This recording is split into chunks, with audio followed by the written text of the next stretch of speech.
Hazreti İsa bu yerden ayrılıp Yahudiya öyküsünü beşip ötüp Yordan deryasının o qetidiki rayonlarga vardı. Onun etrafıga yana top odam yığılgan edi. O köpçülükке her qitimqidek ta'lim berishga başladı. Hazreti İsa'nın yeniga kelgan ba'zi parisilar uningga tuzak qurish maqsadida bir odamning ayolini taloq qilishi Tavrat qonuniga uyg'unmi deb so'radi. Musa payg'ambar sizlarga nima deb buyurgan dedi Hazreti İsa. Musa payg'ambar Allahning ayolini bir parcha taloq xati yezibla taloq qilishiga ruxsat qilgan deyishdi ular.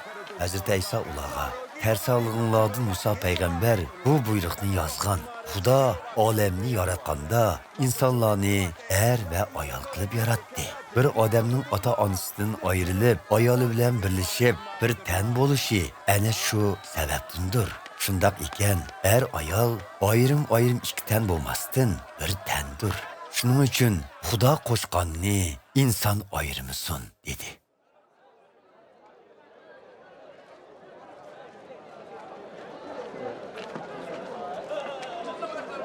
Ular uyga kirgandan keyin shogirdlari bu haqda Hazreti İsa'dan yana so'radi.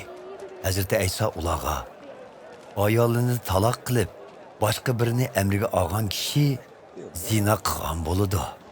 Eridan ajrashib, boshqa erga tekkan ayolmi zina qilgan bo'ladi dedi. Qo'lini tekizib baxtlisin deb kishilar kichik bolalarni Hazreti İsa'ning oldiga elib keldi. Biroq shogirdlar ularni aybladi.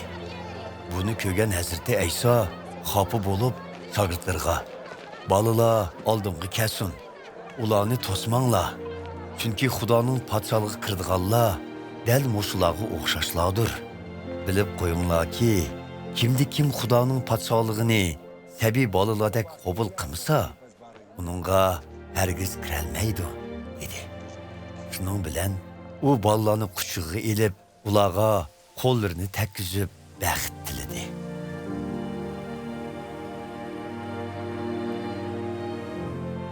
Hazreti İsa safarga chiqish oldida bir kishi yugurib kelib uning oldiga tiz bukib, "Ey yaxshi ustoz, mangulik hayotga erishish uchun qanday qilishim kerak?" deb so'radi.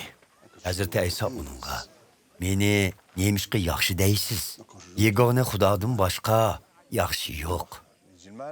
Siz Tavratda buyurilgan qotillik qilma, zina qilma, o'g'irlik qilma, yolg'on guvohlik berma, boshqalarni qoqti so'qti qilma, ota-onangni hurmat qil degan farzlarni ado qiling" dedi. "Ustoz, bularga kichigidan tortib amal qilib kelyapman" dedi hilqi odam.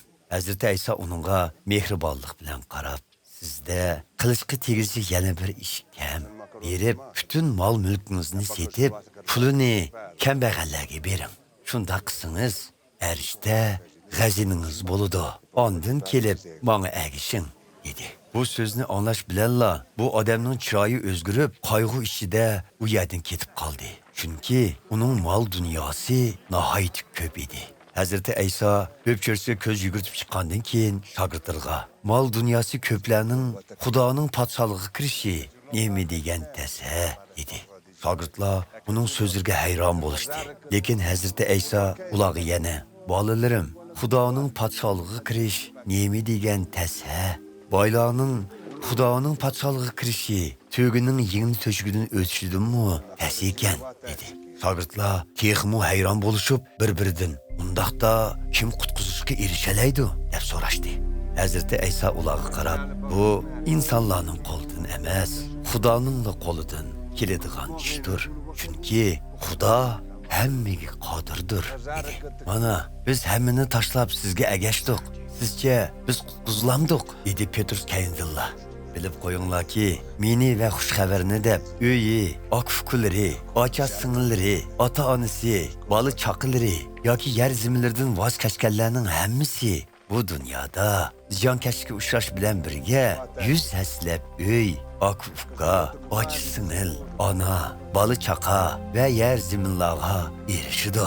Keladigan dunyodami mangulik hayotga erishidi. Lekin shu chaqda nurg'un oldingi qatordagilar oxirqilar bo'ladi. Nurg'un oxirqilar oldingi qatoriga chiqadi" dedi Hazreti İsa. Ular Yerusalimga boradigan yo'lda edi. Hazreti İsa hammaning oldi ketyotdi. Shogirdlari uning xatar yuz berish mumkinchiligi bo'lgan u sharga oldirab manganligidan hayron edi. Ularga agashganlarmi qo'rqinch ichida ketyotdi. Hazreti İsa 12 shogirdini yana bir chatga tortib, ularga o'z beshiga keldiganlarni uqtirib, "Mana biz hozir Yerusalimga ketyapmiz. İnson o'g'li oliy ruhoniylar va Tavrat ustozlariga topshirildi. Ular uni o'lim jazosiga mahkum qilib, Rimliklarga topshirib berdi. Rimliklar uni masxara qildi, yuziga tukirdi, uni qamchilaydi va o'ldirdi. Lekin u 3 kundan keyin qaytib tirildi" dedi. Zebeyining o'g'illari Yoqub bilan Yuhanna Hazreti İsa'ning oldiga kelib, "Ustoz, bizning bir talabimiz bor edi. O'rinda berishingizni o'tinimiz" deydi. "Sizlarga nima qilib berishimni talab qilsizlar?" deb so'radi Hazreti İsa. "Siz shon sharafga erishganingizda birimizni o'ng yeningizda, birimizni so'l yeningizda o'tirg'izg'aysiz" deydi ular. "Sizlar nima talab qilinglarni bilmayapsizlar" dedi Hazreti İsa. "Men ichidigan azob qadigini va men qabul qildigan cho'mildirishni sizlarmi qabul qila olamsizlar?" "Qabul qila olamiz" deydi ular. Hazreti İsa ularga, "Sizlar haqiqatanmi mening azob qadigimga va cho'mildirishimga o'rtaq bo'lasizlar. Biroq o'ng yoki so'l yenimda o'ldirishinglarga ruxsat qilish mening ixtiyorimda emas. Bu o'rinlar kimlarga tayyorlangan bo'lsa, shular o'ldirdi" dedi. Buningdan xabar topgan boshqa 10 shogird Yoqub bilan Yuhannaga qabul bo'lishga boshladi. Hazreti İsa ularni yeniga chaqirib bundoq dedi: "Sizlarga ma'lum, bu dunyodagi hukmron deb qaralganlar qo'l ostidagi xalq ustidan rahimsizlik bilan hokimiyat yurgizdi. Amrlari ularni qattiq qo'llik bilan idora qiladi. Biroq sizlarning oranglarda bundoq ish bo'lmasin. Sizlardan kim martabalik bo'lishni xohlasa, u qolganlarga xizmat qilsin. Kim birinchi bo'lishni xohlasa, u hamma odamning quli bo'lsin. Chunki inson o'g'limi boshqalarni o'ziga xizmat qildirg'ili emas, boshqalarga xizmat qilg'ili va jinni pido qilish badiliga nurg'un odamlarni gunohdan ozod qilg'ili keldi. Keyin ular Erixa shahriga keldi. Hazreti İsa shogirdlari va nurg'un xaloyiq bilan birga Erixadan qaytgan vaqtda Timayning Bartimay ismli qarg'u o'g'li yo'l bo'yida o'tirib tilanchilik qilyotdi. U Nasiralik İsa'ning u yerda ekanligini anglab, "Hey podsho Davudning avlodi İsa, menga rahim qilg'aysiz" deb to'lashga boshladi. Nurg'un odamlar uni ayblab, unini chiqarmasligini aytdi. Lekin u, "Hey podsho Davudning avlodi, rahim qilg'aysiz" deb texmi qattiq to'g'ildi. Hazreti İsa qadamini to'xtatib, "Uni chaqiringlar" dedi. Chaqirg'ili bag'allar qarg'uga, "Qo'rqma, o'rningdan tur. U seni chaqiryapti" deydi. U odam chopini silib tashlab, o'rnidan dast turib, Hazreti İsa'ning oldiga keldi. Hazreti İsa uningdan, "Mendan nima talab qilasan?" deb so'radi. Qarg'u, "Ustoz, ko'zimning ichishini talab qilaman" dedi. Hazreti İsa, "Qaytsang bo'ladi.